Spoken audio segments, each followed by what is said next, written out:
man. We're back. We're here. Hey guys, we missed you. We missed you. Well, we can't say that honestly. We don't know some of these people, Ty. Well, still, it's been a hot minute, and I've missed you. I've missed you too. It's been 6 weeks that you looked at me. Sorry. 6 weeks. I think that's how the song goes. It's been a minute though, man. How is your life? Oh my goodness, it's been crazy. What you been doing? Well, I've been quarantining. My kid decided that of all the things he didn't want to share, he was willing to share COVID. I don't know why I'm laughing. I'm not laughing at COVID. I'm laughing at the way that you just presented that whole story. Yeah, it's like literally all he had was a runny nose, but that shit fucked me up.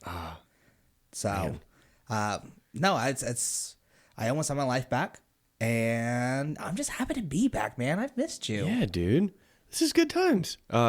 We are recording in a new space today. Ooh, yes. Yeah. So this is our new podcast studio.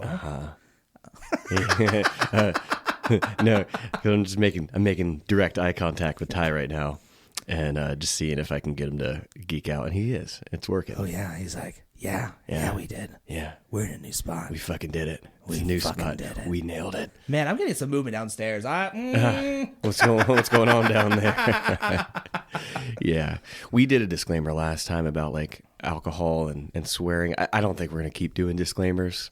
You know. But again, if you are not old enough to listen to this podcast, you can leave. Yes, drink responsibly, all those things. Please don't drink and drive. Don't do that. Come on. Yeah. Anyways, so this episode, things are going to get weird. Things are going to get weird here today on Whiskeylodeon. My kid is now fast asleep, I can pour myself a glass. But too many shows on Netflix are trash, it makes me wanna pass.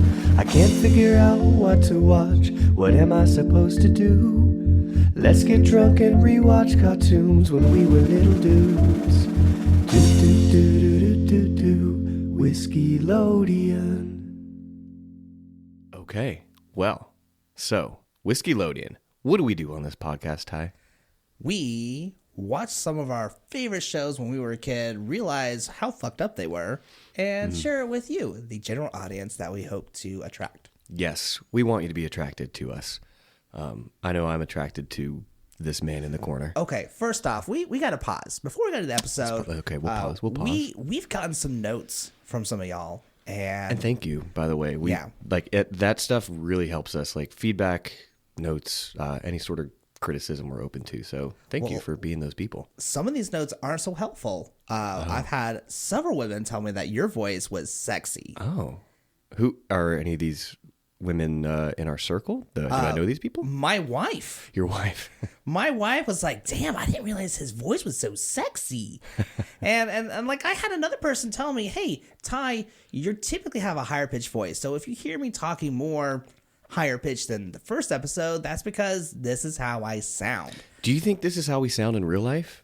Am I trying to be someone I'm not? Because I don't think Sean, I'm a you very need to understand, you are sexy. And I've always known that. But for my wife to finally realize that, it's like, So thank you for those responses, for commenting on Sean's voice, and that I cannot compete and I should stop trying. You're a beautiful soul. I would change nothing about you, your voice, or the whiskey that you choose for each episode. What do we have today, my friend? So we actually have two different whiskeys from the same company, Redemption. So we have Redemption Bourbon and Redemption Rye. Sean, my friend, you had told me that you are learning about whiskey. I am. So this podcast is very educational for me. So Ty, you have done a great job at educating me. And again, he makes me the drinks. I drink them. He's the connoisseur. I'm the consumer. So I think we got a good dynamic going. We do. So we have bourbon, which, as some of you will know, is made out of 51% corn at least. And what's the magic number of 51?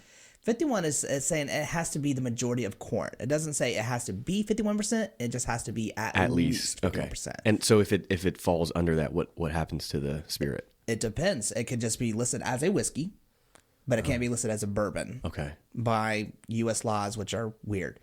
Rye, same thing. It has to be at least 51% rye. With the rye whiskey, you're going to get more spicy notes. You're going to get more, maybe like in this one, you're going to get like notes of cinnamon, maybe some like citrus. With the bourbon, you're going to get more vanilla, more caramel. So I got you currently bourbon. So go ahead and taste that. Tell me what you taste. Okay. Tell me how you feel. Let me get you drunk. We're getting there. Yeah, I definitely get the spice that you're talking about. Like, you're drinking the bourbon. What spice? What spice am I getting? Ooh, cinnamon. Is that a spice? Well, that's what you're getting in the rye. Are you drinking the rye? I don't know. Did you pour the wrong drink? No, I think I poured the bourbon. No. What do you drink? I'm drinking what you're drinking. You're drinking the rye. Yeah, I'm drinking the rye. Okay, cool. Then yes. But you want me to so I thought you had the bourbon. I was like, what the fuck are you drinking? Yeah, no, I'm like, it doesn't I don't know a lot. I know some things, and I know what I poured myself. That's as much as I know about.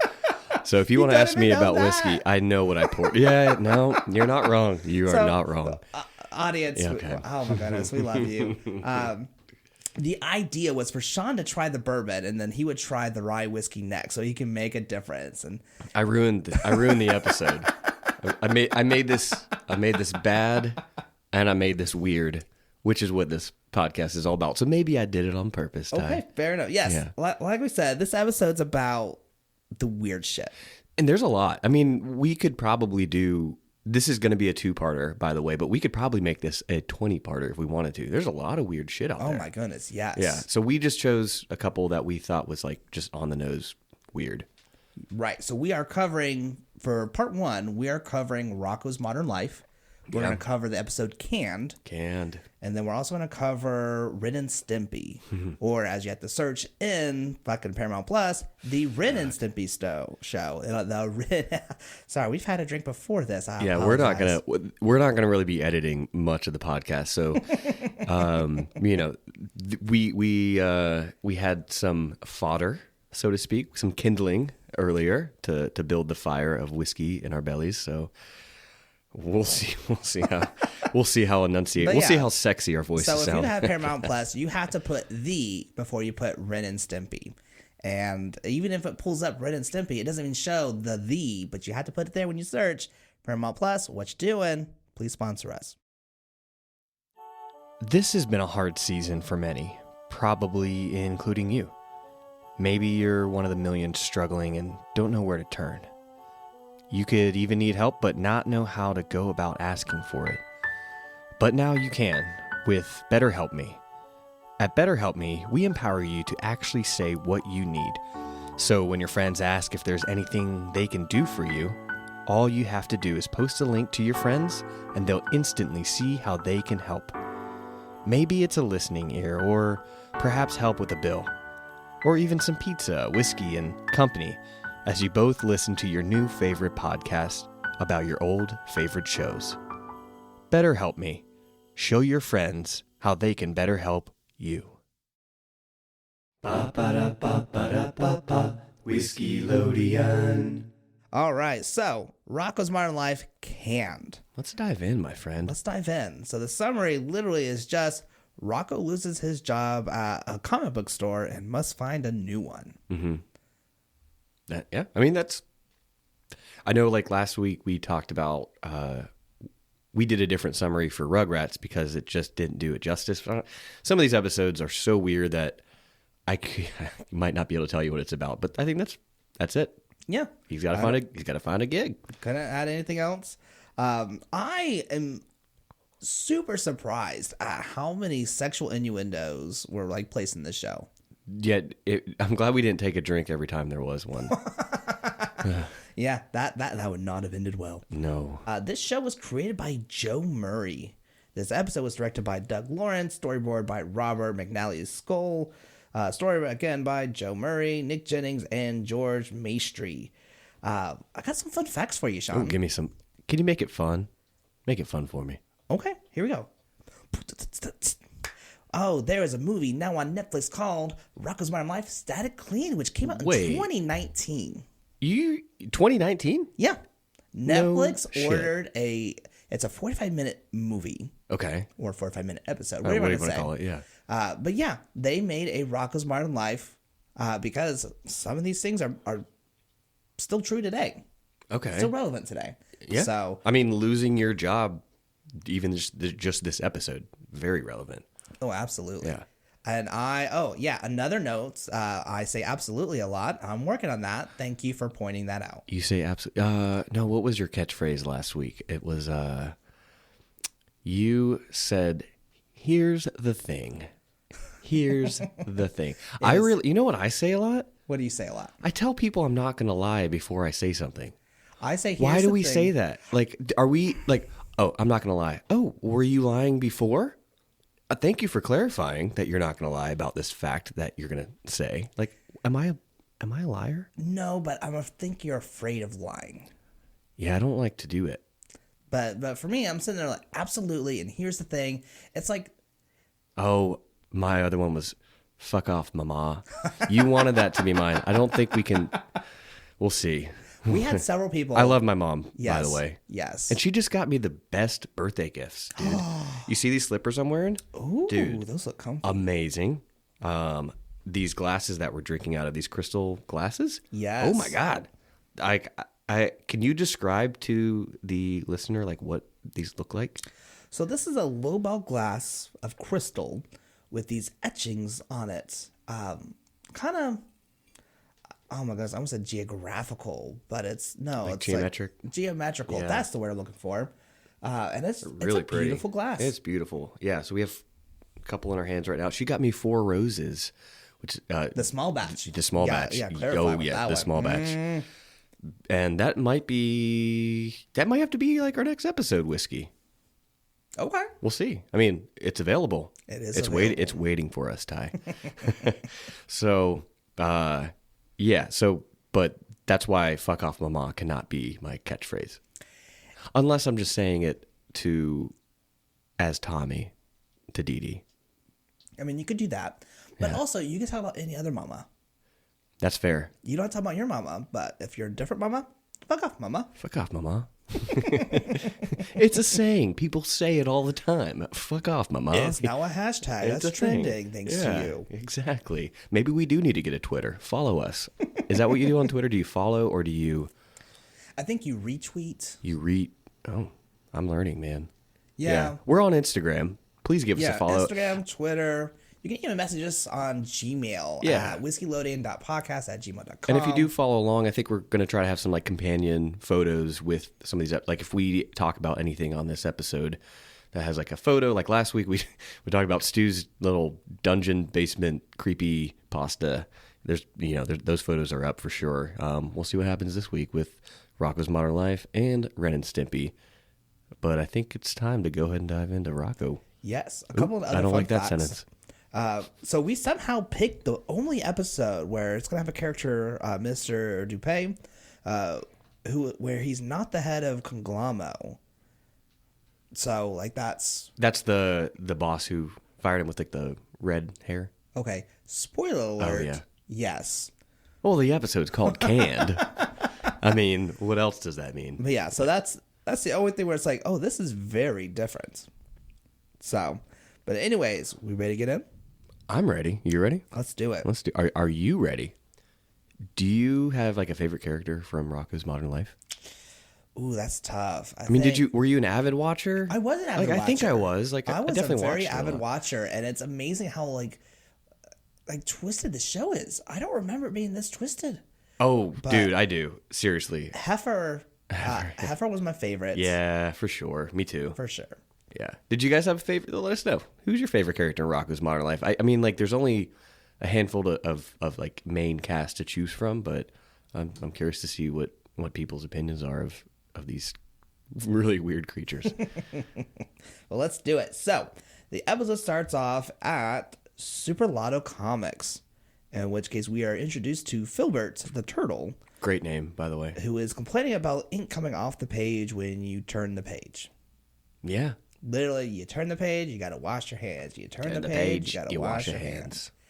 And that's when we get Rocko called to the manager's office and gets covered in, I think it's lint? Yeah, well, no, before that, though, I mean, let's talk about the speaker that just spews, like the speaker is an actual, like, it's like Rocko report to the office, and it just spews, like, spittle all over Rocko.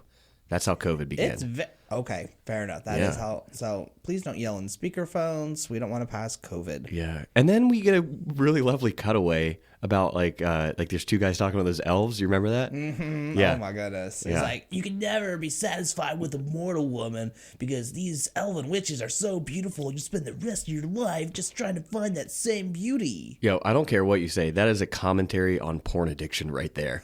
100% has to be. It has to be. Yeah.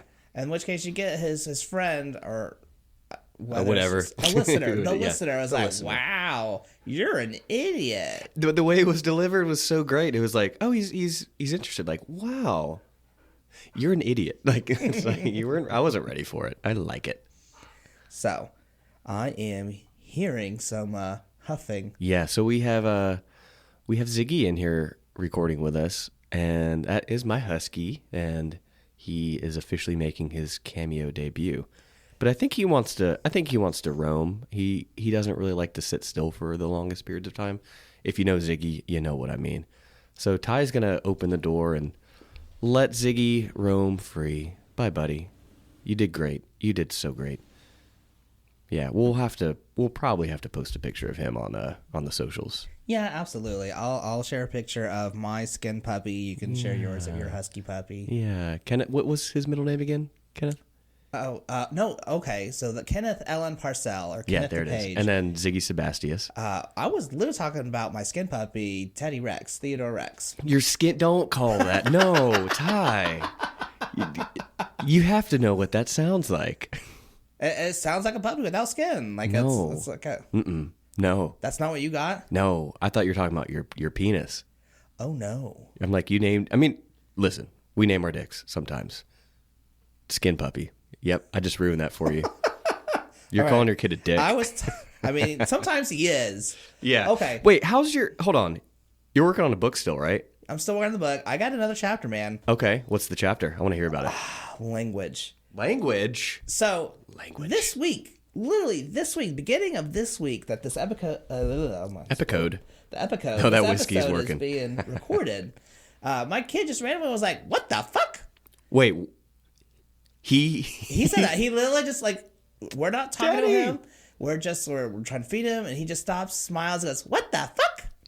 And we out of nowhere, right? Out of nowhere. Amazing. Out of nowhere. Amazing. And if you have kids, you probably understand that you don't make a big deal, because if you do, it just empowers them.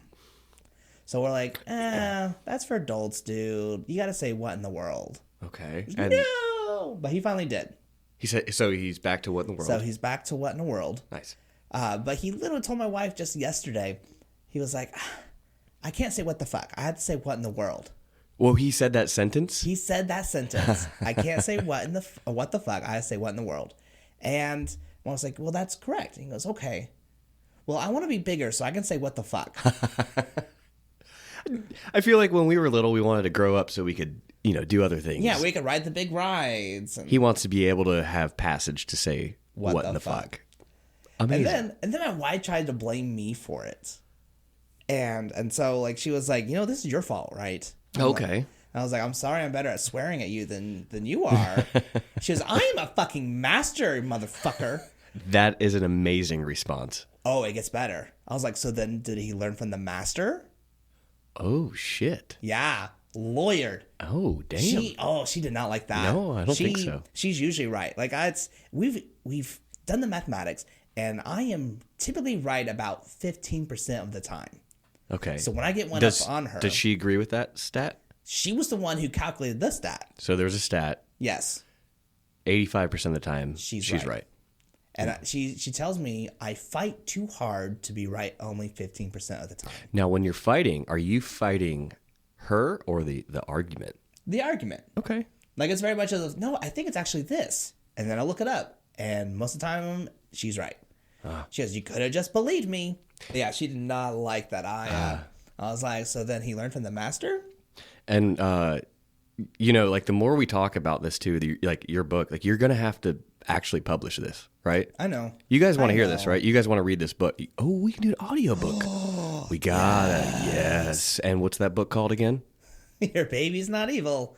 Just awful. Just awful. Much like, speaking of awful, some of these episodes that can we be honest? This one's not. We're going to talk about Ren and Stimpy in a little bit. I don't know if it was awful, just weird. But this one was not as weird as, like, I think this is going to just be like a downward spiral. So we're starting with Rocko and kind of getting. So Rocko, so we had that little cutaway scene, and now he's back in the office. Yes. His manager's office. So he's in the manager's office. The manager's like, good news. You're promoted from position 6 something to position 814 or whatever it is. That's how he recognizes him. He's like, oh, it's not Rocko come in. It's person number 01657. Yeah. Right. Just his numbers. Yeah. And that's when you find out that they are having a budget freeze. They are having to downsize. And Rocko's like, well, what does that mean for me? He's like, you're fired. He gives him a pink slip. And then sends him down a fucking toilet. A toilet. Now, before he even does that, you have his assistant comes like, hey, I just need this. He's like, I'm with somebody. And oh my goodness. This guy is just the worst. This is the boss that everyone just fucking hates. Yeah. And this is why people don't stay at jobs. Mm-hmm. Yeah. Because of managers like that. At least one reason. At least, yes. Among others. But So, yeah. Rocko is heading home, and that's when we see his dog, Spunky. Spunky is... I forgot his name was Spunky. Yeah. Oh. So Spunky is eating some salmon in a salmon bush? Yeah, you know. You don't have a salmon bush? I guess I need to start. Yeah. So he's eating salmon bushes, and that's when Mr. Big Head's like, hey, get away, and chases him off. Spunky runs. He ends up ruining the backyard. launching some lawn darts into Mrs. Big Head, who doesn't feel a thing, because that's what happens when you don't have a soul. Are lawn darts this like the equivalent of like, you ever play bocce ball? No. You even play bocce ball? No, I have not. Tell me about bocce ball. Sweet man. So bocce ball, you have it's better in a group. So like maybe 4 or 5 people. Everyone has a different colored like weighted ball, right? Okay. And then you play in rounds, and so each round one person will have this small white ball, and they'll just chuck it wherever, like 10 yards or 20 yards or 30. Like it's good to play like on a beach or in a good backyard. You chuck a ball, that white ball, and then the goal is for everyone in that group to throw their large, colorful ball, which probably weighs, I don't know, a few pounds. It's not super heavy. You throw it, you want to get close to that one. And the closest gets the point for that round. Does that make sense? Is this a Canada game? No, this isn't a Canada game. I'm sorry about that. If that was too make-believe for you. No, it's very much like in the spirit of like Can Jam. I don't even know what that what is. Can Jam is. I'm not going to explain. I think our listeners know what Can Jam is. It's the frisbee, and you throw it, and you try to get it. You hit the slot on the little plastic trash bin. Yeah, Ty and I are going to talk offline about all of the best things in life. Are you talking about like frisbee golf? Nope, that's called disc golf. Disc golf, yes. So Ty will teach me about whiskey. I will teach him about some of these games that always require whiskey or beer in the other hand. So if you know what this is, you can comment or post and make fun of me. If you don't know what it is, you can then comment and talk to Sean. We need people validating though. So validate Ty. Like if you don't know what it is, that's cool too. Or validate Sean. Let him know, hey, this is not super popular, and or did you I need to explain teach it this. poorly? I may have explained it poorly too. Maybe. Yeah. But lawn darts is really just like doing a dartboard, but you're just tossing it up into like the ground. Okay, so it's in the realm, but anyway, those lawn darts fly up because of Spunky and land right on Mrs. Big Head. And she doesn't even notice. she She doesn't even notice. She doesn't even notices. She's sitting there and I was like, honey, put some lotion on me. Put some lotion on my head.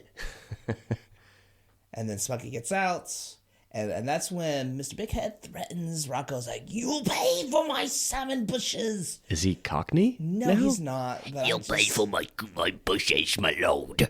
I mean, he's not that either. No, it's not. They sound the same. No, they don't. Mr. Big Head does You don't not think have so?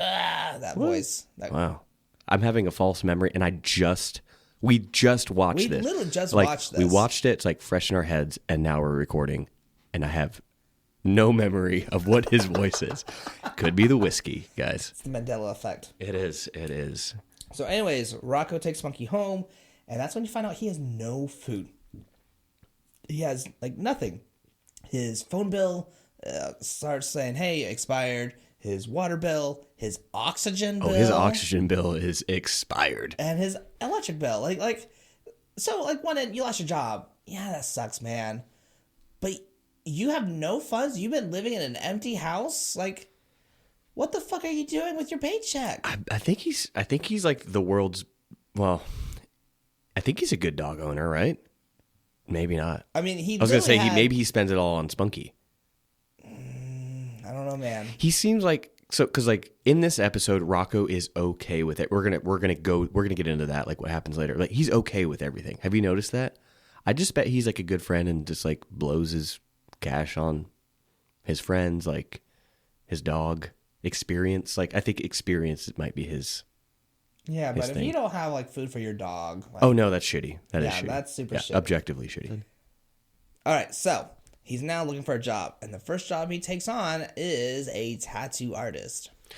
What's this tattoo artist's name? Do you remember? I don't actually. Yes, you do. It's Mr. Horny.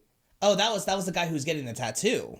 Yeah, and it was Yeah, the it was rhinoceros. a rhinoceros Yeah. named Mr. Horny, and he wanted a tattoo in his fucking throat of a can of beans with the name Gloria on it. Wait, when you say in, do you mean on the inside of his throat or like on his skin? Like, No, like inside his mouth. Rocco was in his mouth. oh, That's why he accidentally swallows and eats Rocco. got it. Yeah, this show was weird. This episode was weird.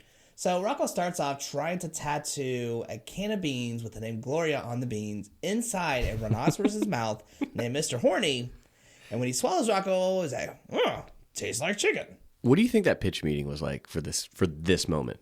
So, Like pitch it to me. Like you are the creator of this episode. So I am Joe Murray. So Ty, I hear you have an idea for a scene in this episode with a tattoo artist. Tell me about it. So the whole thing is Rocco got fired, right? And he needs to find a new job. And of course, he's got to go through some bad job opportunities before he lands the one he wants. What are some of those opportunities? He's going to be a tattoo artist. Okay, But talk about again, that. he's small. So his tattoo is actually going to be in a huge rhinoceros where he's got to be in the mouth trying to tattoo a can of beans with the name Gloria on it. And the rhino's going to swallow him whole. Okay, I love it. Can we add one note? I want the name to be Mr. Horny. Done. Let's do it. Yeah, that's that probably was how it how went. that That's was how pitched. that's how that was pitched. Yeah, yeah. So Rocco didn't like being eaten. So the next thing he does is a plumber's assistant. Naturally, that's always the move from tattoo artist to plumber's assistant. I think, From right? comic book, like associate. Yes, it's a very normal career path. But his entire job is just holding up the guy's pants. Yeah, they leaned like right into the stereotype of the plumber, like because I don't want to steal your catchphrase. I want to say, "Here's the thing." Can you say it, and then I'll make the point I'm trying to make. Here's the thing. So plumbers are some of the smartest people in the world. Like, I've had the pleasure of meeting a handful of them. And I think they are some of the smartest people in the world. Like what they have to do, like I don't know. It's not for me. I'm not like one thing I discovered. Like I just moved, Ty, and I have discovered I'm like not the best handyman. Like my roommate Dennis, amazing, knows how to build, knows how to do the basic things I can't do. This monitor that you're looking at right here, dude, I mounted that myself. It's gone through the other side of the wall. Those screws go through the wall. Do you know why? Because I am not a plumber. I've learned, like, there are people who can knock on a wall and be like, there's a stud there. And, like, apparently that's not hard to do. Okay, so I'm not that good. I actually have like a magnetic thing that like Oh, a stud finder. yeah, the stud finder. Yeah.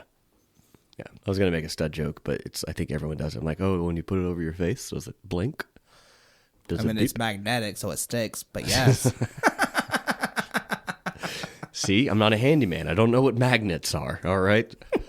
Forgive me. I didn't know what disc golf was. I called it like frisbee golf. It's fair. I mean, I know what it is. I'm terrible at it, dude. There's a course here. We're here in Charlotte, North Carolina, and there's a lot of disc golf courses. And man, there's one course called the Angry Beaver. Fucking hole 5. I know you have no idea what I'm talking about, Ty. No, Most but there people, no one is a does. show called Angry Beavers, and I feel like we need to cover that next. Do y'all want to hear Angry Beavers? We can do it. Yeah, Yeah. let us know. That was a Let good us know one. what shows you want us to cover, because honestly, we want to do this for you. So if you have a show you 100%. want us to do, let us know. Yeah. We have a few ideas of what we want to do, at least for this first season. But honestly, like, if you guys have some ideas, send it our way. Actually, it's a good time. You can actually join us on Patreon, Whiskeylodeon Podcast, and we'll put up polls of what episodes, like what shows we want to cover, and you can let us know which one you want us to cover first. So, put know that what? out there. I think it's time for a refill. Ooh, all right. So you're gonna do bourbon or rye? You did rye. Did I? I'm gonna do bourbon. Okay. And while I fill up, Ty's gonna fill the air with conversation about the episode or something. Okay, cool. I'll take it over for here while he gets that. So, again, we tried to do the plumbing assistant, and all I had to do was hold up underwear, and that was just not his thing. So, this is when he starts trying to be a specialty phone operator. This is where we've probably seen this a lot. So, Yeah, and here at Whiskeylodeon, our motto is be hot, be naughty, be courteous. and literally his first customer is Mrs. Bighead, and she instantly recognizes him, and it's so uncomfortable. They both hang up the phone, and he quits. Arguably his only client. Yeah, his only clients. I think, okay, I got to be honest, that was not very hot and naughty. It wasn't. It was just, oh, baby. Oh, baby. Oh, baby. Oh, baby. Yeah. That was it. I mean, come on, Rocko. If you're going to apply for that job and you want that job, good. Good for you. You're there. Now want it. Own it. Be it. Yeah, but if he really wanted it, he would have opened up an OnlyFans. You know, he would have, but I think he leaned a little bit too hard into be courteous. That wasn't even courteous. If I'm calling you to get aroused and you're not arousing me, that's not courteous. Well, what do you want? Like, what would your ideal sex hotline voice or sentence be? Like, what would be those like trigger words for you that just get your downstairs mix up all juicy? You Oh, say me? anything. Me saying anything? Like, go ahead. What do you want me to Using your say? voice, say what Rocko said. Oh baby, oh baby, oh baby. Damn. Was that? I did it for you. Yep, that was it. Yeah. That was it. Those nips are popping out of that V-neck you got there. Woo. Ooh. Is it getting cold in here? Yeah. We said this was called Let's Get Weird. I mean, what did y'all expect? So finally, the last job position that he can possibly apply for is at Conglommo. Conglommo. And literally, his phrase is, Conglommo, we own you. Does it really? It does. No when he shit. walks in the building, it has Conglommo, and then underneath, we own you. Oh my God. I that right over the head. Wow. Like this show has layers. Like honestly, this show is so relevant even today. I know. Like we are in I think what a lot of people have coined as like the Great Resignation. This is a different situation. Obviously, he loses his job. He's not resigning, but yet, you know, he's that the job search element is very real. You know, we've kind of found ourselves trying to do stuff that we don't necessarily love, but it's helping us pay for our oxygen bill, right? But then this Conglommo, I mean, it's like we own you. Like companies eating you. Yep. Yeah. Does that make sense? That made perfect sense. Okay, So 'cause- Rocko, I'm going to go ahead and say it. I'm a little drunk. I'm a little drunk, Ty. You brought whiskey here to this podcast. And you're welcome. How dare you bring a whiskey to this Whiskeylodeon podcast? So he goes to apply, and turns out that the person who's hiring is Mr. Bighead. I know. God damn it. And Mr. Bighead's like, why would I hire you? And then he gets a thought. He gets a naughty thought. Is it naughty, or is it courteous, or is it hot? Is that the note? Hold on, let me see my notes. It's- Yeah, be hot, be naughty. So was it hot? Was it naughty? Or was it courteous? Yeah, are you more? This is a question for the listener. Are you hot? Are you naughty? Or are you courteous? Where do you land in that triangle? It's okay. So this is really, it should be not an Venn diagram. What's the word I'm looking for? Like it's a scale. Like literally. It could be a Venn diagram. Why not? It's not even because it's 3. So it's basically you could either be a mix of hot, a little bit of courteous, maybe a little naughty. Like it's like you have a scale. Yeah. Like I'm pretty courteous, a little hot. You're a lot of hot. You stop it. Oh You stop it.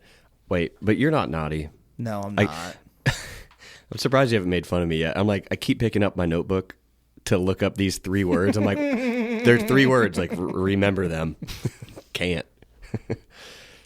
I think I'm on the courteous side. I think you and I are both on the courteous side. Yeah. I want people to feel good when they're around us. I just don't want to be an asshole. I don't. Yeah. You know what my motto is? What's your auto? Wake up, chug water, don't be a dick. Stay hydrated, you dry ass motherfuckers.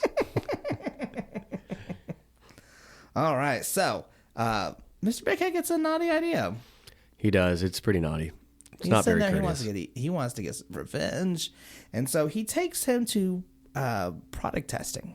Yeah, and this whole factory is just fucked. All of it. So what's the first product that he... Well, first, he ends up taking him not to just the random or the general product testing. He takes him to rejected projects. Right, which aren't really rejected because they're still testing them. But they're still testing to see how can we turn it? How can we flip Okay. it? So That's fair. there's a reason. That's fair. But the first thing he does is the nose master pocket surgeon. What did you just say? The nose master The pocket nose surgeon? master pocket surgeon. And it's like this big old like thing you put on your face. It's not even that big, but it's something you put in your nose, and it just automatically changes your nose to different shapes, sizes, or Whatever. functionality. Yeah. And this comes back to like this is what I meant by like Rocko's down. Like Rocko's okay with everything. Like he's like, yeah, I'll try this out. Puts it on his face. What happens? He gets some cool noses, he gets some weird noses, but he is rocking it. He is It owning doesn't matter, that right? shit. Yeah. And then Mr. Bighead, of course, is just, well, no, I want it. And he puts it on and he realizes... no. He's Cockney, remember? Oh, yeah, that's right. No, he's not. In this podcast, he is. He's like, no, give it to me. He puts it on and then he realizes, wait, I don't have a nose. And then his eyes become noses. Yeah. There's no other way to put that. Yeah, there's not a nice way. It's like, hey, his eyes became sentient. Yes. How did that pitch meeting go? So Ty, I understand that you want the scene to be like rejected technology. Can you elaborate on that? So here's the thing, man. Like, Mr. Bighead's trying to get even with Rocko. He's trying to get to his rage because remember, his dog was eating his salmon bushes, and so he's going to go to rejected product test and stuff. And the first thing is going to be what's called the nose master pocket surgeon, and he's going to get super jealous that Rocco's getting like really good effects from it. But he puts it on and doesn't realize he doesn't have a nose, and because of that, his eyes become surgically turned into noses. I don't have any notes. Yeah, let's do it. This is gold, man. Like, we're going to get so many sponsors I'm on going this. to stop you right there. Get out of my office. You've already said your pitch. I think that's probably how that went, right? Yeah, that's probably Why is the executive always an asshole? How do you think he got to be an executive? Oh, fuck. Like think about it. Who wants to be in charge of other people except for those who are just, like, deep down, assholes? But what about like leaders? Like wanting to lead people I think is a pretty noble value. Do executives actually lead? Fuck no. I think I can. I think. Lawyer. Actually, I do feel like Ty and I don't want to talk about anything we don't know something about, but I think we can say confidently because both you and I have worked in the film industry, and I do think that I have met some of the most incredible people in that experience. I feel like I can speak for you saying the same thing. That's fair. But yeah, oftentimes when you get to like the what's called the above the line, and I'm not going to just talk about like producers who work on the show, but like even above that, like the executives tend to be painted in a way I think that's actually kind of fair. Like that pitch meeting that we just did. I don't want to like paint a broad brush, but yeah, I mean, I don't know. You've met some pretty cool people though. I have. We've been very blessed to have worked with some really cool people. And then we've also worked with some people who are like, that was not cool. Wasn't ideal. Yeah. Do you have like a favorite, I don't want to say star. It can be, but do you have like who comes to mind? Like you're like, man, I had the best experience on this shoot because of this person. You know, it wasn't on a TV set. I worked at a comedy club, and I got to meet a lot of really cool comics, and I got to drive around a lot of them actually from basically their hotel to the show. I think the one where I got called out it was Kevin Pollak. And maybe you know who he is, maybe you don't. He was on like The Usual Suspects. He's kind of like the middleman actor, where he's not like the big star, but he like headlines and does a lot of big stuff. And so when I was going to pick him up, and I went to open his door, and he goes, "What the fuck are you doing? I can open up my own door." And it was just like, he's a fucking person. It's like, why are you opening my door? And it was just, it's what I needed to hear. Was it just like a humbling moment kind of? It was a humbling moment. It's like, man, I put this guy on a pedestal. He goes, don't fucking put me there. I'm a person. I can open my own door. I want Burger King, bitch. Please tell me that last part is very true. I wish it was. Yeah. It should be. But no, like Dave Coulier, the guy who played Uncle Joey in Full House, he was really cool to drive around.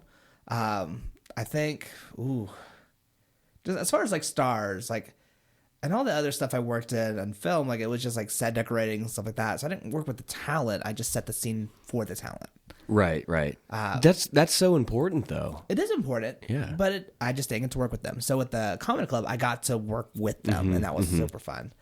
I mean, you had the late Bob Saget. I mean, God rest his soul. His show was filthy, but he was just the nicest guy. Yeah. Like, honestly, the nicest guy.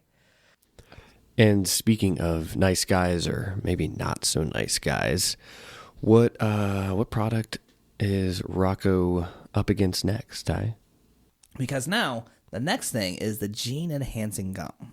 Yeah.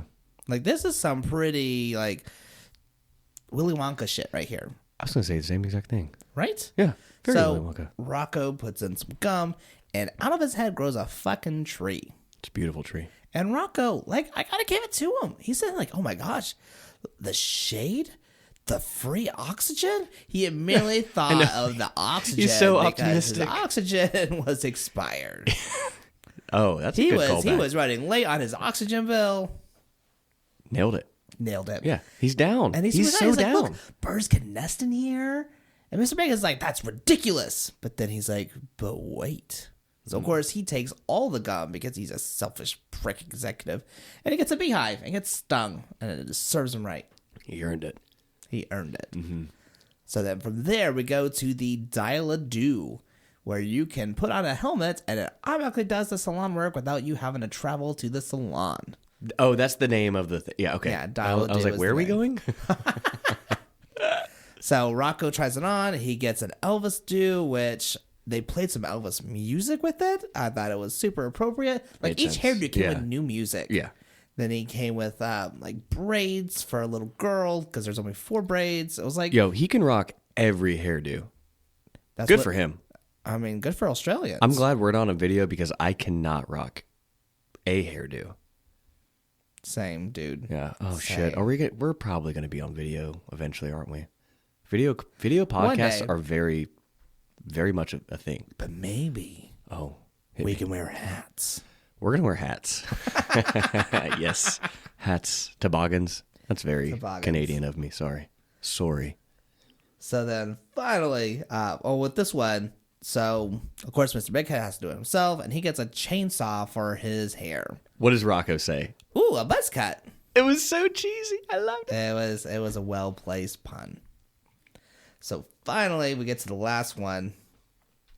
Oh, totally forgot. The last hairdo that he gets is a juicer.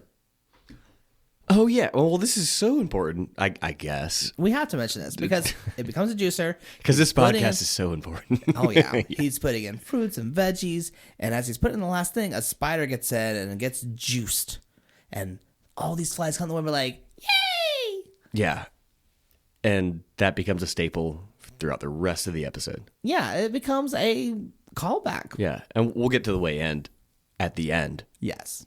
But anyway, so Obviously. Mr. Big Head gets a chainsaw, ends up cutting the scene in half, and they go on to the next plan that he has, which is animal testing enclosure, which felt a little too real for me, Yeah, where they are testing mad giraffe repellent. what is mad giraffe? Is that a thing? This is news to me. Yeah, Like I didn't think giraffes got mad. I thought their heart is so far away from their brain that if they try to get mad, it would take too long and they would get over it by the time their heart tried to go back and increase their blood pressure. yeah, and then in Ren and Stimpy, we're gonna find that you can't just put a device on someone's head to make them happy. So anyways, they do this. It's like, this is so new. It's never been tested. And I'm not lost on the irony that they are using an anamorphic creature Animamorphic. Okay, so to test product. They're basically doing animal testing. animamorphic is not a word, and this made me happy because I felt like for the longest time I was the only one here who was a little drunk. Thank you, Ty, for joining me on this journey of whiskey. We do it for you guys. We it for do. you. We do. Dude, I'm so hungover today. Like Saturday, like anytime I have a Saturday night off, I get to enjoy myself a little bit. So lately, I'm like, yeah, let's let loose a little bit. So I not only am I a little whiskey drunk, I'm hungover on top of that, and I hate it so much. So this is, please like validate me and say this is commitment of some This is sort. commitment. This is man. you proving to the audience you care. So we finally get in. The giraffes ignore Rocko, so the repellent works. They have Flawless. tested positive this new product. But what does it not work on? Mr. Big Head, who didn't use the product. What a dick. What a dumbass. Both. They're not mutually exclusive. You're right. Yeah. Dude, that's your expression too. Not mutually exclusive.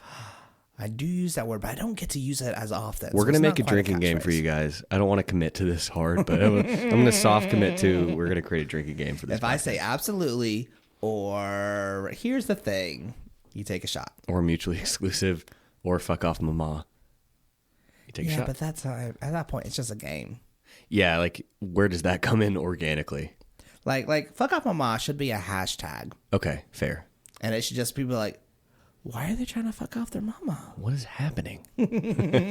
So, all right. So these giraffes just berate through Mr. Big Head Yes, And he of fires course, him. He fires Rocko. because it's Rocco's fault? What? No, because he's a dick. He's a dick, and this is why executives are dicks, because they're Yes. like, hey, I fucked up, but I get to blame someone else. Yeah.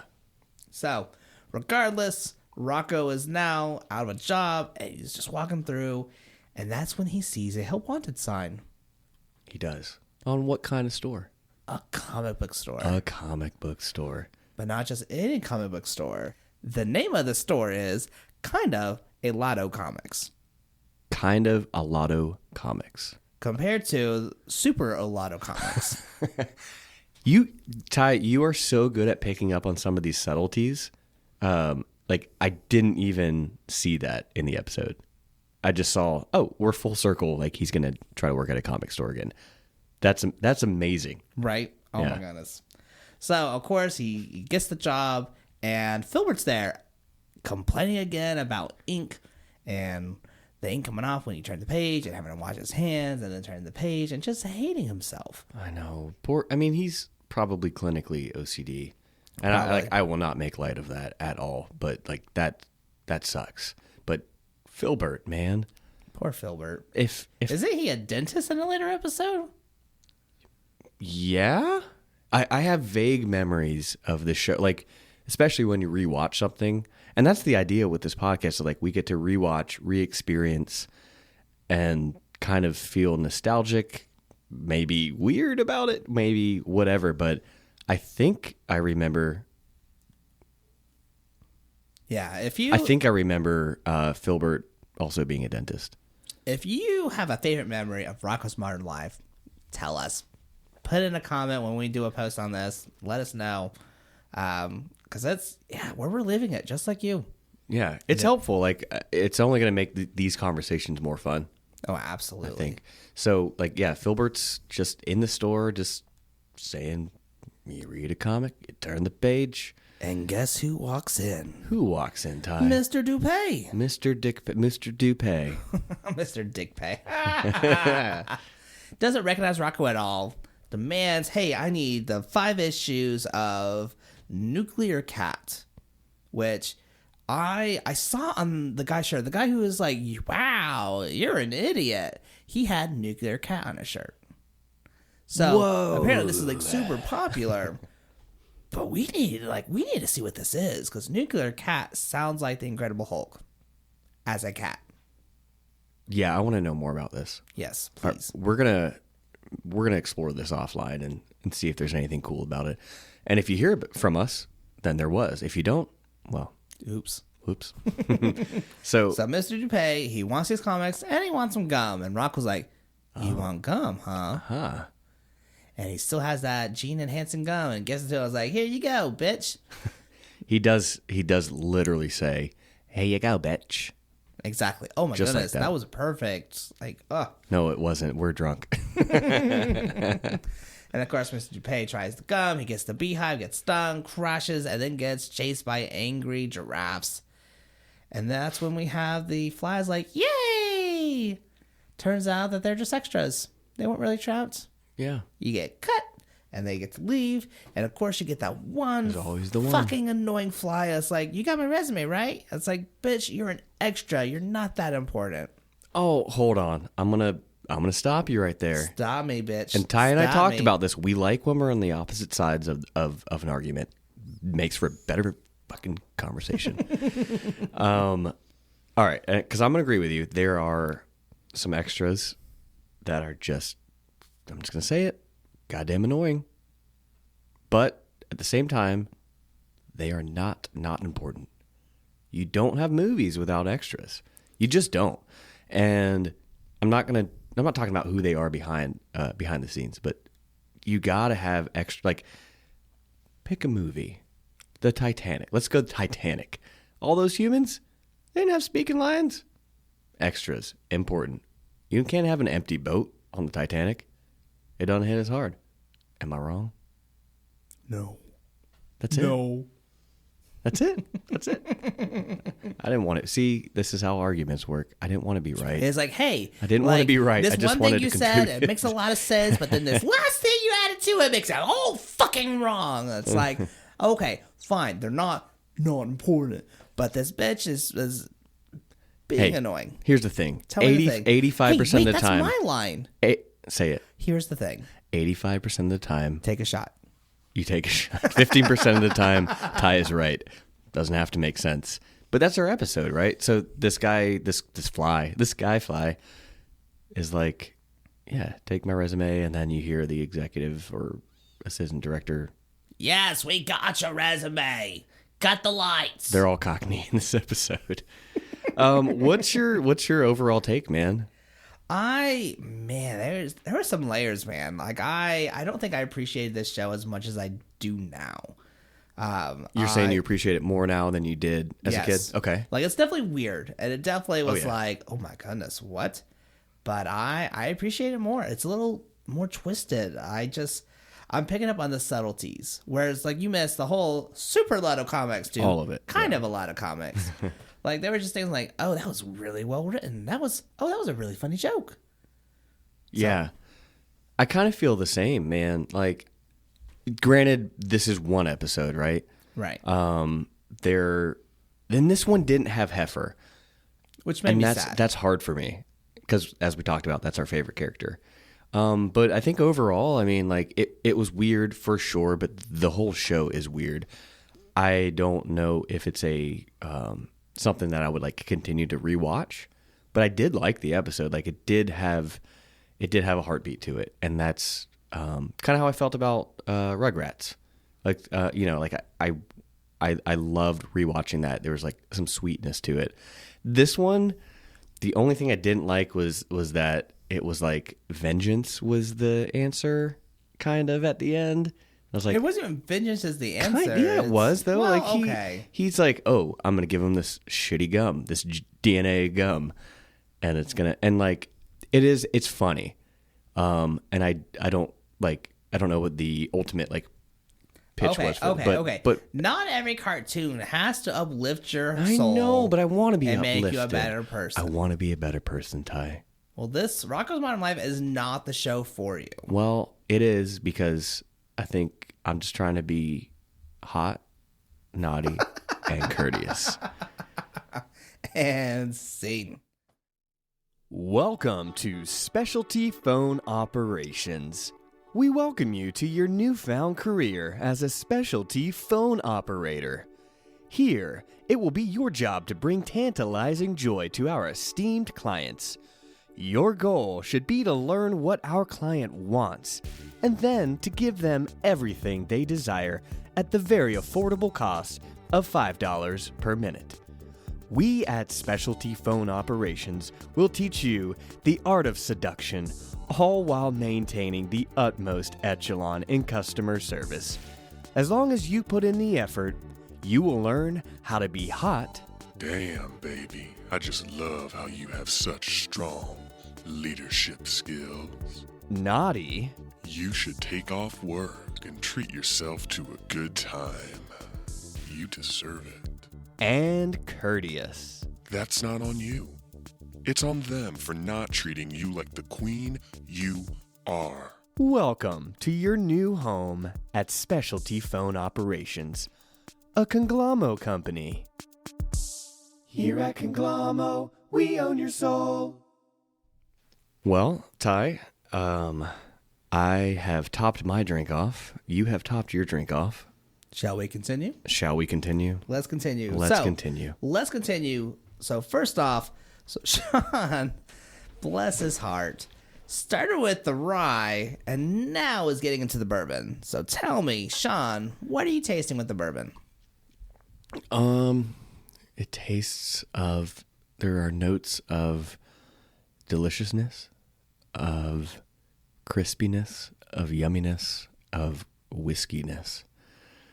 Am I supposed to get, is vanilla? Am I getting that? Yeah, vanilla's going to be a flavor you taste. I didn't know if that was like a weird thing to say. No. It's not as spicy as the rye, but I think that's like obvious, right?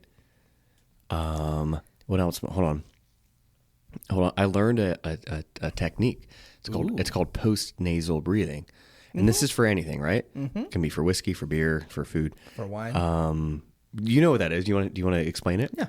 So basically, what is happening is, and we'll explore this later, but you can add a little bit of water or some air, and it opens up the drink, the alcoholic drink, with different flavors. So you're kind of like sucking in, but you're not making the whistle. I just made the whistle, and I'm so sorry because that came out really loud. But you're... Gotta love editing, though. Yep, we're going to edit that. So basically what you would do is you would just like kind of suck in air to bring this, and that just kind of opens up more flavor so that you can taste it better. So you take a little sip like this, and now you taste these different flavors. So like I'm getting more citrus now because I brought in more air. And now my throat's closing up because I'm allergic to citrus. Kidding. And he's Boris. So like try that, Sean. Try taking a sip and then Well, then the post-nasal comes from breathing out from your nose after you have swallowed the beverage, right? you can do that as well. So you can either and keep it in suck your in mouth some closed. air. Yeah. So is that called something? I honestly don't know. I've just seen people. I'm learning I've a just lot. seen the This is fancy so people fun do for me. that. I am learning so much from this man right here who I pointed at, who you can't see me pointing at because this is an audio podcast. Okay, so I'm gonna sip. And then you're gonna suck in some air, like that. Oh, that does actually a thing. Okay, you Describe it. you just get a bigger profile from it, right? Like you get a lot more. It actually is a little spicier when you do that. Like I'm picking up on, I don't know, man. Like I don't want to sound like a snob. Like I'm a water snob, but anything else, I don't think I really am. I think everything is just a little bit more pronounced. Yeah, Is that fair? that's totally fair. Yeah. I mean, but here, Totally like, fair. wait, Let me get in front of the here's microphone. Let me get in front of the microphone. That's totally fair. That's totally fair. That's totally Ty. Here on the Totally Ty podcast. This is nice, man. I like that we're doing this. Absolutely. Yeah. I love that we get to spend time together and we get to rewatch like this nostalgic shows and we get to drink whiskey and like I love like flavor is my thing. I love tasting things. I love trying new things and to learn how to appreciate them even more. Like, Just- why not? Absolutely. It's like if you're going to enjoy this, why not enjoy it to the max? Yeah. And I think we're going to have more episodes where we actually enjoy the episode. I'm not going to lie to you. I said it. I'm not going to lie. I did not enjoy this next episode. Ren and Stimpy, or as you have to look in the Paramount Plus app, the Ren and Stimpy show. Come on, Paramount. Sponsor This us. one, just to give my thoughts ahead of time, I do not remember my childhood being this dark. That's a good thing. That's a good thing, man. Like, if you said it the other way, we could have a whole conversation, like about losing teeth. We'll need a psychologist for that one. Do you think maybe an episode in the future we might have a psychologist? We should. We should do that. Let's do it. Yeah, let's do it. Okay. So we're gonna have an episode where we have a psychologist, maybe a child psychologist. Yeah, because in Rugrats you have Dr. Lipschitz. There's a whole Dr. Lipschitz episode. And then What's coming to mind? There's Hey Arnold. There's a Helga on the in the Helga in the chair. Helga on the couch. Okay. Yeah, So, we're doing that. We're doing yes. that, right? Can we commit to that? We're gonna commit this to is a that. hard commit. We're gonna commit to that hard commit. We're gonna have a child psychologist to react to how child psychologists are portrayed in Nickelodeon. Oh my god, I can't wait for this. Done. Yeah, we're gonna have some guests on this podcast very soon. Yes. That might happen next week. I have no idea, or 2 weeks, or 3 weeks. I don't care. At some point It's gonna during happen. your listening experience, we're gonna have some special guests on. Yes, So it's gonna be great. until then, Until then, we're gonna talk about this Ren and Stimpy episode. so we are covering season 1, episode 6, Stimpy's Invention. It's gonna be the second episode or the second part of the whole episode. But this one was weird. Let me share some fun facts. But Yeah. then we'll go into it. I want to hear some fun facts, man. So first off, this was created by John. We're Chris gonna try Falusi. to. We're gonna try to pronounce it. What Chris Falusi. John K. Yeah. For now. Chris Falusi. That's what it, yeah, something like that. Cool. Anyways, he also voiced Ren. You had Billy West as Stimpy. This was this Billy show. West. Come on, man. Billy West voiced Fry in Futurama. Amazing. He voiced like a whole bunch of stuff. He's a fantastic voice actor. Yeah. But anyways, Ren and Stimpy was released alongside Rugrats and Doug as the first show Nickelodeon aired. Okay, as far I as did not animation. know that. Yeah. So this was like a, hey, here's our network. Here's our shows. We have Rugrats. We have Doug. And we have Ren and Stimpy. So I didn't watch. I don't know. I don't know if they talked about this in the Orange Years. And we're gonna do an episode on this. I think we already Yeah, pretty we much already hard committed. committed to I don't think they mentioned Ren and Stimpy. Like I don't think they talk about it. There's a couple reasons they might not. Why is that? So we're just going to call him John K. from now on, the creator, who voiced Ren from 91 to 92, 1991, that's 92. But he was fired partway through 92, in which case what was happening was he was going for this dark humor where something in practices, whatever the department is called. Like standards and practices. Standards and practices. That's what it's called. That whole thing. So they kept fighting with him about, no, you can't do shows like this. Is a kids network. Come on, dude.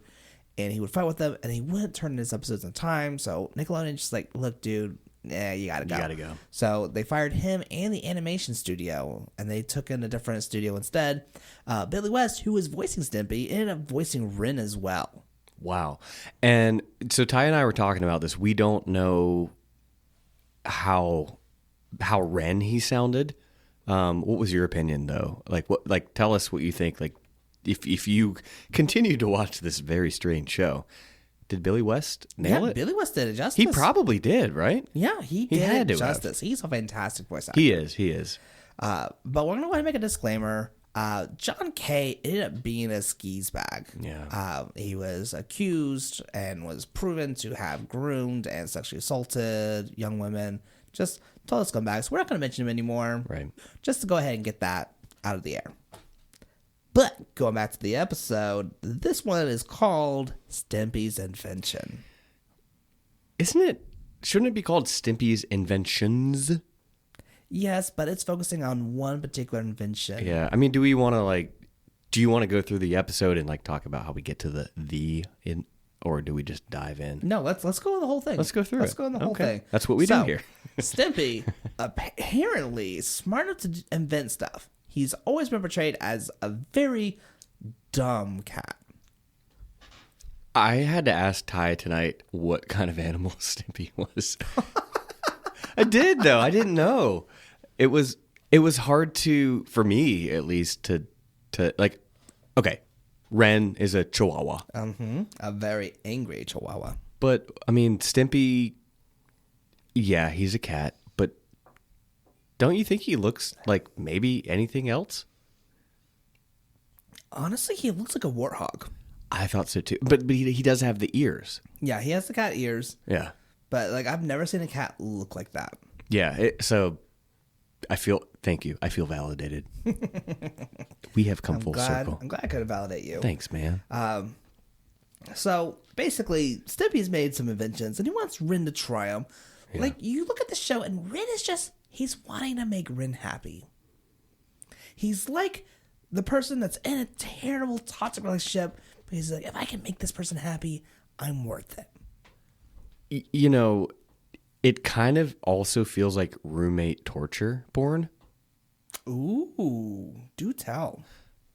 I don't know if that's a real thing, but but yes, on paper, he wants to make Ren happy, right? Because he goes through all these inventions to make him happy. But I think when you watch this episode, you're just looking at someone who's torturing this poor soul. Like, and I'm not going to say that Ren's a good person, dog. But Cat Dog will be in a show that we will cover later. We'll softly commit to that. But Stimpy throughout this whole episode, like, it's about him. Mm-hmm. This is not a I want Ren to be happy episode. It's I want me to be happy that Ren is happy episode. Yeah, this is very much about validating Stimpy. Yeah, who I thought was the innocent character of the show, and I don't know if that's fair to say anymore. I mean, his intention was, I want to make Ren happy. But how he went about it was... well, naughty. Oh my God. It was not courteous. And it wasn't hot. I mean, maybe that's your thing, but no. Okay, it was kind of hot. You get a lot of butt cheeks in this episode. In this episode, no, you know what? Like, if we watched every Ren and Stimpy episode, how many butt cheeks do you think we're going to see? Oh, a shit ton. Yeah, shit ton of butt cheeks. So what's like that first invention he decides to go into? So the first mention is the cheesophone. Talk to cheese anywhere in the world. And so he Okay. asks Ren, hey, go ahead, talk to a cheese in Limburger. What did all of that mean? Well, Limburger is a type of cheese. It's a stinky cheese. Oh, okay. But all Ren does is he throws the cheese and the phone, and the cheese somehow melts. It does melt. I know you were concerned about that. I was like, how the fuck did that cheese melt? Yeah. How? Like, if it's like, hey, I throw and the cheese hits you, and then the phone hits you right after, or fine. But no, this cheese melted. This cheese reached a certain temperature where it ceased to be a solid matter. And it melted. Covered Stimpy before the phone hit him. So this was inarguably a stupid invention. Oh, absolutely. Yeah. I mean, like, because the next ones all of them are, well, they're all pretty dumb, but this one was pointless. Yeah. Everything else has a point. It's just bad. Yeah. But So this one was just, what the fuck? So the next dude? one he does is it socks? Are we going to socks? Oh, no. No, not yet. The next thing he does is the auto shaver. The auto shaver. Yeah. Would you okay, actually here, describe it, and then my question for you is, would you ever use this on yourself or somebody? So it's a remote control shaver, and no, I like control. I have some childhood trauma that makes me want to be in control of things because I don't trust easily. Do you want to unpack that a little bit? I can't control who listens to this. No. So Ren's like, that's fucking stupid. Why would you have a remote control shaver? And Ren shows him and ends up shaving Ren. Honestly, if Ren actually said this is fucking stupid, it would not be out of character. But yeah, so Ren gets shaved and is fucking pissed about it. Because Stimpy has this like device that he hits a button, right? And then you don't really see it too much, and then you just see the result. You don't even see it at all. Not really. It's like Yeah. Ren doesn't even know he has the shaver on him. He just knows suddenly his fur is gone. It has been shaved off. And he is wanted to like fucking punch Stimpy. But then Stimpy has a present. Yeah, what is save? In that present are socks. But they're not just any kind of regular socks, are they, Ty? Nope, these are the stand-up socks. These are the socks that are going to stay standing up. Okay, so cool, but what makes that special? Well, have you ever tried putting on your socks? You have to put it on, you got to like move your hands, you got to just put it around your feet. But if you had socks that were just standing up and you were able to slide your feet in. Yeah, that was the idea, right? Yeah, that was the idea. And Ren himself was I'm like, not cutting that. I'm not going to cut it. Please don't. So you just glitched out like Stu did. Could I be a robot? Oh my gosh, Ty is the prequel to Westworld. Who knew? So these socks, though. Yeah, I'll be there in Westworld Season 4. But yeah, so these socks don't fall. And so Ren's like, that's actually pretty ingenious. Brilliant. I want that. Yeah, I mean, I want that. I mean, when I watched that, I was like, yes. I want, like, my shoes. I put on shoes I can just slip on. And so, like, at that point, like, yeah, that makes sense. And Ren's super happy. He wants to try it. He's like, how does this work? And Ren tells him, oh, they're filled with glue. So that was the point where I decided I didn't want these socks. And Ren decided that was the point he did not want those socks either. He is mad. He is trying to get to Stimpy. He is trying to fucking kill him. I will fucking kill you! And that's when Ren's like, are you not happy? And that is the thing that leads to really the episode title. Yes. Stimpy's Invention. Because none of this really is what we're talking about as far as his invention goes. The invention he is creating, that is the Hold titular on. But before we product. get there, like this house that they live in, like we never see it in its entirety. We just get little snippets, right? Mm-hmm. What the fuck? Why do they live this way? Like there's like he's a mad scientist. Like it's just like you go through this weird hallway, you kind of like push in and you see these like glowing lights from this windowed door, and it's Okay, you're saying that, but we literally just watched an episode of Rugrats where you have a husband who doesn't have a job, and a wife who works as a part-time teacher on home economics. And they have a basement where Stu is creating monstrosities. You're not wrong. I retract my judgment about their house. But it's weird though, right? It is weird. And maybe that's just like the household dynamic of 90s Nickelodeon. Yeah. 90s Nickelodeon portrayed fathers as emotionally absent. Homes were easily obtained. You could get a home for... What do you mean by that? Oh, like you could just get a house for you didn't have $10. to have a lot of money. Yeah. And then you're like, oh, I can put a lab in my fucking basement and no one can stop me. Right. Man. Okay. So yeah, I can't contest that. But yeah, like we see a little bit of Ren and Stimpy's house. Again, roommate torture porn here, because Stimpy is just going at this invention for, even though the episode's 12 minutes long, what feels like ages. And what does he decide to make for He Ren? creates the happy helmet. What the hell is that? So before we get to what it is, let's talk about how he Why gets it it on is. Ren. Yes, we need the why. We need the why. Ren is not a happy person. Which I don't think we have enough time to unpack why he's not. But Stimpy, let's talk about how he gets there. He's sitting there like, oh, Ren, That's pretty good. are you feeling better yet? And Ren picks up immediately and goes, all right, what the fuck do you have now? Goes up, and Stimpy lodges, like not just puts it on, he lodges this helmet. There was zero consent here. Zero consent. Zero. And Ren can't take it off. It is stuck to his head. It is so tight, his ears can't escape. And it's like this. Can you describe what it looks like over Ren's head? Because it's very unfortunate. It looks like if you took a helmet that was in the shape of Arnold's head from Hey Arnold Yeah. and put it on a dog who wasn't able to take it off. That is the happy helmet. That's pretty good.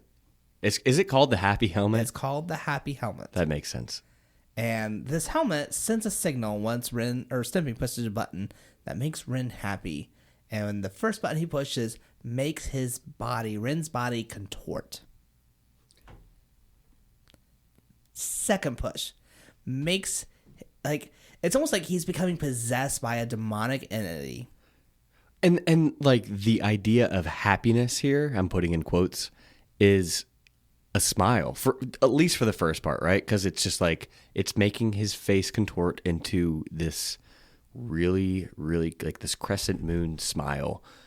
And that's what Stimpy's idea was, at least on the front end. It evolves, right? It absolutely evolves because it's not just, hey, I'm making him smile, I'm going to make him laugh.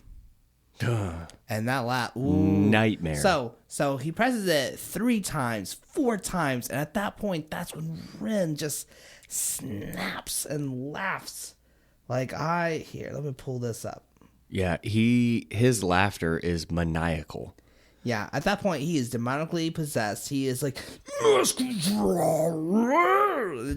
It's contorted, man. Yeah, it's super contorted. So by the 5th, it finally breaks Ren, and he lets out the maniacal laugh. Yeah, I don't love it.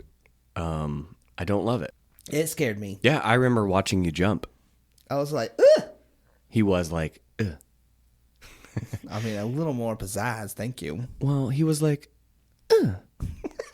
I was just trying to be naughty. I'm trying to, like I can't just trying to have be 2 points of this triangle balanced. tie. You gotta We find the are balance. the hot, naughty, courteous podcast. I can't just have this podcast be courteous and hot. It needs to have that naughty point up top, So here is I'm trying. Stimpy being naughty. You think he's being and naughty? forcing He's being naughty. Ren Yeah. to do nice things to him. It's very, okay. You know what? We finally found it. This is the naughty part. This is the naughty part. Not the kind that Rocko's hotline was going for. But he was forcing Ren to be happy and naughty. being naughty by being happy. Yeah, it's it's totally fucked, man. And Rin, his idea of being nice is ironing underwear for Rin. And this is going to... There is a one moment in the part 2 of this episode where we're going to see some ironed underwear. We'll talk about that later. You know what I'm talking about, right? And Kablam, right? Yeah. Oh, yeah. So in part 2, we're covering Kablam. Yeah. But yeah, so Rin doesn't put the underwear on. He just puts it on top. He just... It's... So, like... It's like if a static just allowed you to put it over top of your body. Not in, not on, over. That's the triangle. Not in, not on, over. Another triangle. Yo, this is a triangle podcast, man. Yeah, we are finding the triangular aspects of everything. Yeah, I think so. But anyway, so he's now ironing. He's now scooping out the litter box. And I was triggered, man. Do you want to unpack that? Let's unpack that. Okay. Because, like, I love my wife. I'm going to preface that. And I will preface that I love my child as well. I'll probably mention that in the next episode as well. And like he's saying this right now, and I know it's true. Like he does. This is a man. Can I just like talk about you for a second? Yeah, go ahead. Ty is one of the best people I know. Oh, I've known this man for over a decade. And I know that when he talks about love and family, and comedy and the things that bring joy to him, like I know it's real. I feel like we all have people in our lives that like you kind of hear those words and it might not feel as genuine and yeah. But Ty, man, like I know that whatever you're about to say is going to be in the name of love, even if it comes off as just funny as hell. And I hope it is. So Ty is one of my greatest friends, and I hope that one day you guys all get to meet him in person. Aww. Well, what I was going to say is that my wife, as much as I love her, she likes to make plans where she's like, hey, I want to do this and this and this, but then I'm stuck doing all the work. So what do you mean, like all the work? For example, she wanted a garden. I was like, okay, cool. I'll help you set it up. Yeah. But personally, I want nothing to do with the garden. I will help you set it up, but this is your thing. So I don't want to pull weeds. I don't want to help like get the crops. Like I will set it up for you, and then I'm done. But then she got pregnant, and suddenly now the garden was on my shoulders. Oh, okay. So the timing just kind of. So it was very much of, hey, I made this plan, but now you got to do all the work. Right. So we don't have a garden anymore. Oh, God damn it. I have to assume you tried, though. Oh, you didn't? Not to the extent that it needed. All right. Well, you started the story with, I love my wife, but. Yes. But she likes to make plans where she's like, I want to do this, but then I have to do the work. Like, she wanted a kid, but then I was the one that had to stay home with it. And by it, I mean him, my beautiful child that I love dearly. He's a dinosaur. We've gone over this. Yes. If you listen to the last episode, he is named Theodore Rex, T-Rex. He's very much a dinosaur, also very much a human person, and he is also not a toddler, not a child. He is a pet. We've established this. Are you guys not listening to this podcast? Come on. We tried to tell you, Take but you weren't listening. So, but yeah, so like that's been a common denominator I have found, and currently working through that. Okay. But yeah, so that's what's happening. As Rin or Stimpy has these ideas, and he is forcibly making Rin do all the work. So much. Like he is doing all the. You're right. Yeah, he is literally controlling him and manipulating him to the point of doing all the work, and Stimpy's just like, "Oh my goodness, he's finally happy." But is he? But is he? So at this point, so going back about my wife's pregnancy, like when she got pregnant, suddenly I had to do the cat's litter. Like before, it was like, hey, I'll take the dog out to use the bathroom. You clean the litter box. But as Hold soon on, as hold she on. got pregnant, Hold on. hold on. You have a cat? Yeah. You haven't met Biddy? You have You know how I just said like Ty is one of my best friends and I've known him for over a decade? Yeah, we're gonna leave that laughter cough in here. Of course I know he has a dog, and I love cat. You have a cat? I have a cat. Her name's Biddy. Spell that for me. B as in Bravo, Itty. Like itty Bitty, bitty. itty bitty. Is this the first time we're talking about your cat? I didn't think it was, but apparently it's so. I think it is. It's happening. Yeah, Biddy has been basically a part of our relationship for since we started dating. Wow. Because when we started dating, she had a friend who was like, "Hey, I need you to watch my cat while I go out of town," and then the friend never picked up the cat. And then he was like, "Well, I guess this is my cat." And the friend was like, "Hey, do you want to keep the cat?" Yeah. I did not know that. Well, that's actually. I mean, that's sad, but it's cool that. I mean, so you took this cat in. Yeah. Well, okay. She took the cat in. This cat did not like me. She loves you now, right? Oh, she loves me now. Okay, yeah. She loves me now. But And- we had and- a contentious relationship. You guys It go was- like Kenneth, your dog, your beautiful, beautiful Corey mix. Kenneth, Kenneth Page or Kenneth Ellen Barcel. they love each other. They tolerate each other. They cohabitate. Like, it's one of those things where it's like,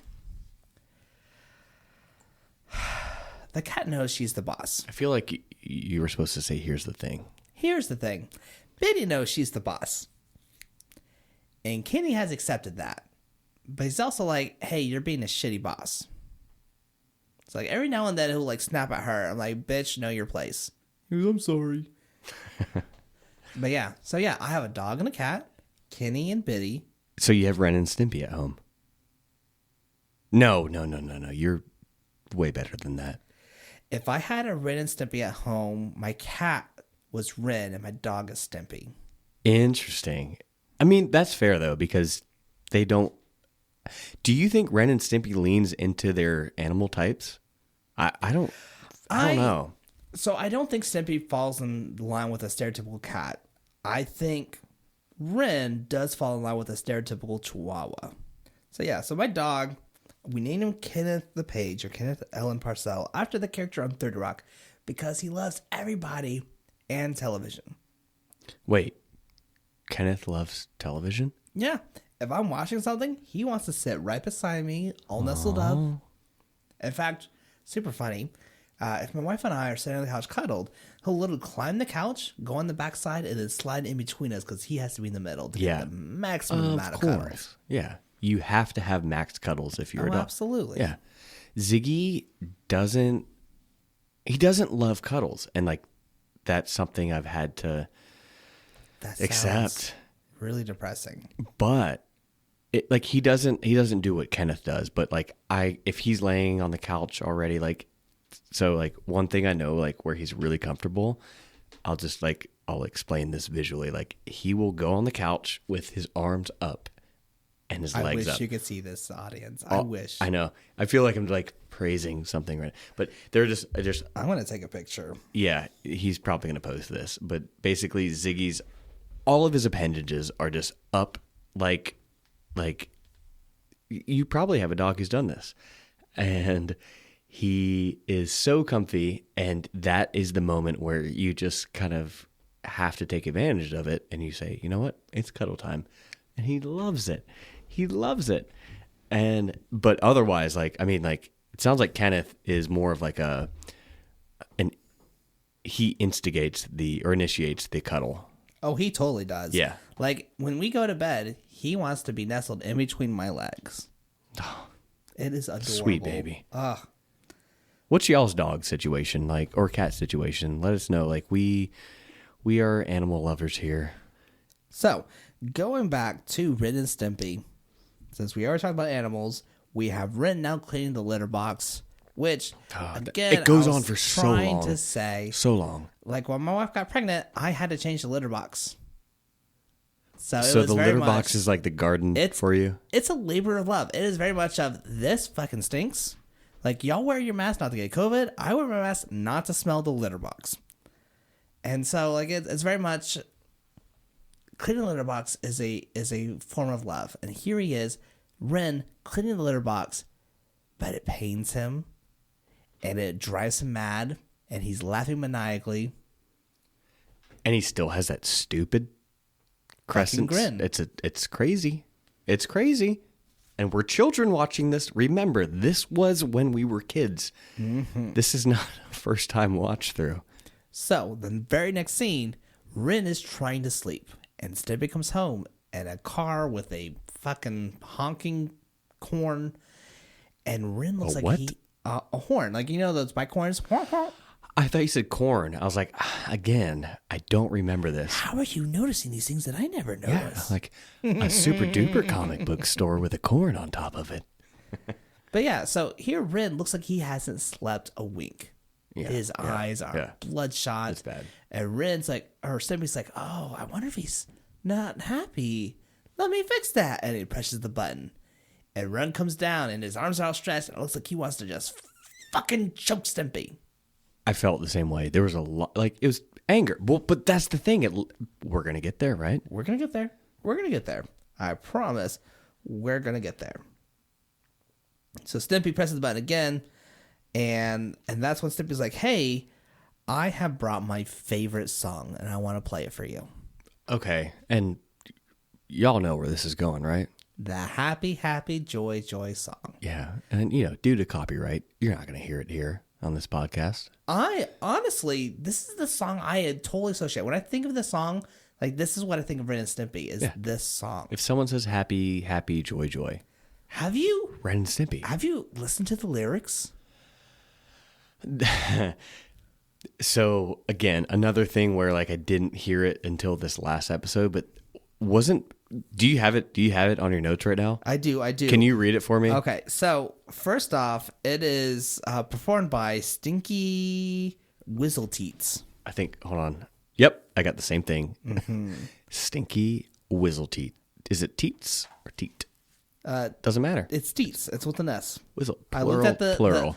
I looked at the subtitles, and that's what it was showing. That's good to do. We have to do that. And it's just like, hey, the song is about a whale. Actually, the song is about being happy. And it's like, happy, happy, joy, joy, happy, happy, joy, joy. And that's what we all remember. But there's like some extra lines that are like, what? And it's not, he's not singing it. He's not singing it. He's just telling talking. it. He's just talking.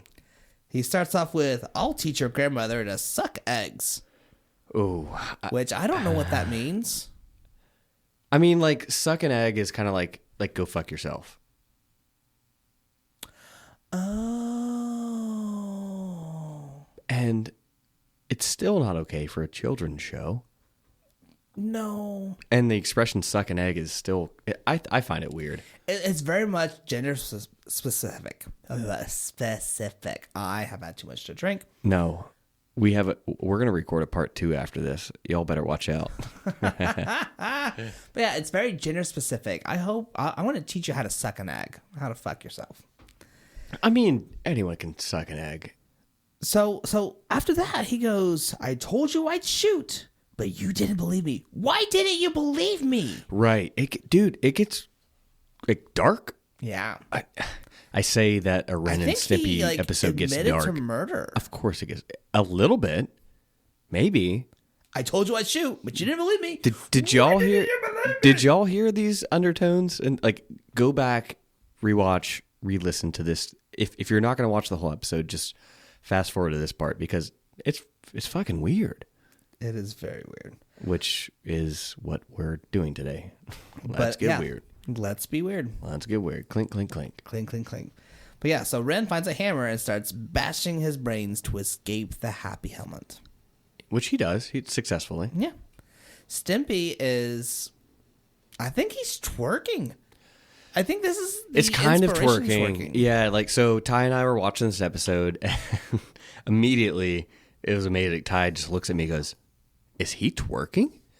And again, with the butt cheeks in this episode, He probably is twerking, but it's a different angle of our modern day twerk. So I'm starting to learn that So there instead of is going fast, it's there's- very slow. there's an evolution of twerk.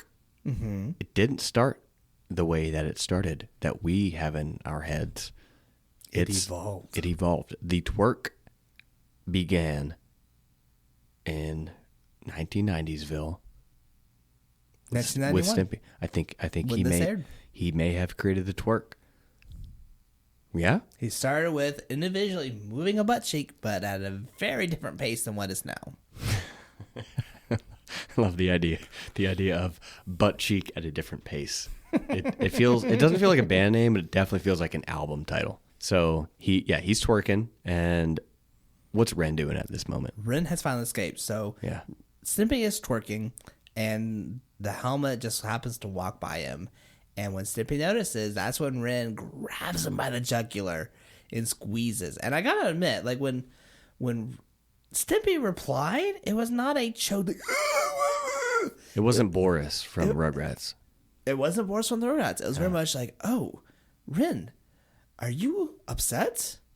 Like, literally, your esophagus is closing in on you, and you are talking crunch, just man. in a subtly concerned voice. Yeah.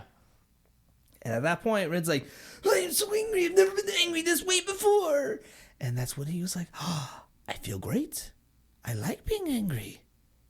Oh, Stimpy, thank you. It's interesting.